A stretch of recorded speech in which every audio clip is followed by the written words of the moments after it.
fired a salvo of ballistic missiles at Israel on October 1st in retaliation for Israel's campaign against Tehran's Hezbollah allies in Lebanon. Waves of projectiles were seen over Tel Aviv and Jaffa, with some intercepted by air defenses. Earlier, the military had announced that any ballistic missile strike from Iran was expected to be widespread and told the public to shelter in safe rooms in the event of an attack. The Iranian missile launches come after the Israeli ground troops launched raids into Lebanon and its warplanes bombed from the skies. These are the visuals that we bring to you from last night with regards to the attack that took place. The attack came on the heels of Israel escalating its offensive on Hezbollah and in retaliation for its recent killing of Hezbollah commander Hassan Nasrallah.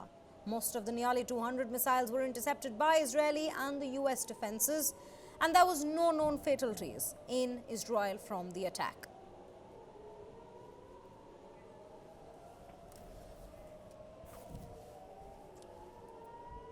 These are the visuals that we bring to you. Over 200 missiles having been launched by the Iranian side, most of which was the Fatah-1 hypersonic missile. That is what we have learned. We'll take you through the details of what exactly is a hypersonic missile and how is it in fact better than, or rather a generational leap as Khamenei calls it, in the missile technology. We'll take you through all those details. But right now, ladies and gentlemen, joining me on this broadcast is our guest, retired Major Mohammad Ali Shah, defense expert.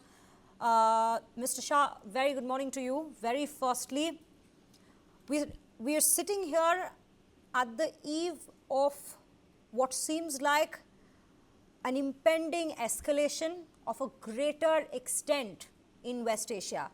With this particular attack coming in from Iran and Israel very promptly responding that we shall retaliate back as necessary, where is West Asia headed? Is it headed towards the brink of a larger war? And more importantly, can both Iran and Israel at this juncture, given the current circumstances in the West Asia, afford to get into a full-scale war? Right, Shreya, that's a very, very interesting question. You know, it is the developments in the Middle East, in fact, and particularly Israel, Iran, Lebanon, and that region. It's indeed very alarming, distressing, disturbing, and very concerning, because this most certainly has the potential to escalate further. And I'll give you an example. Like in April, Iran also, last evening, we got the report that Iran launched an attack with 180 ballistic missiles on Israel, which were, most of them were intercepted by the help of the Americans, by the help of the Iron Dome system and the technology. But in April, also Iran had done an attack on Israel. That time we saw about 110 ballistic missiles. There were 30 cruise missiles that were fired towards Israel, but they had landed in the Central Economical Zone where there was no casualties which were reported. Here also initially there were no casualties reported, whereas Israel said that there has been no casualty, and Iran said, well, they probably did hit. Iran also said they had targeted 3 specific military bases in Israel, and one was the headquarters of Mossad, the spy agency of Israel, and no civilians were targeted. That's what Iran had said. But Israeli statements gave a different picture. They said, no, they had attacked our schools, also were hit, our restaurants also were hit, and the footage was carried by the Israeli TV, which had appeared on Showtime missiles flying over Tel Aviv area shortly around 7:45, that's their local time, and 4:45 GMT, Greenwich Mean Time. Meanwhile, most of the missiles were shot down by, as I mentioned, about the Israeli aerial air defense systems and Israeli security officials.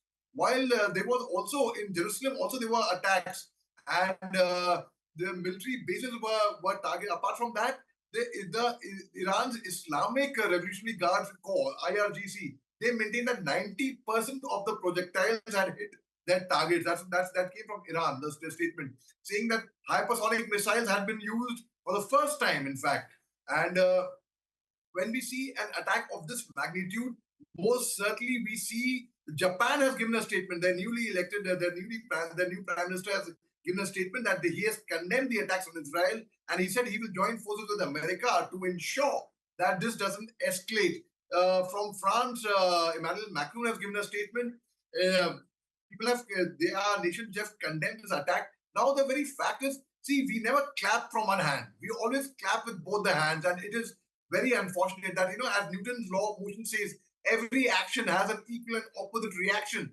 And it is very sad that, on 17th September, when suspectedly Israel, though they haven't taken onus of that and nothing has been proved as yet, there was a cyber attack by evening where walkie-talkies and pagers were hacked and they were deadly attacks. And the Hezbollah's chief was killed, who had joined Hezbollah in 1982, in fact, when Hezbollah was also a part of the political wing of Lebanon. And Iran vowed to take revenge on this. And they said, okay, their revenge has been done. But no, I think the game starts now. It's not that revenge has been taken place or what they've achieved their objective.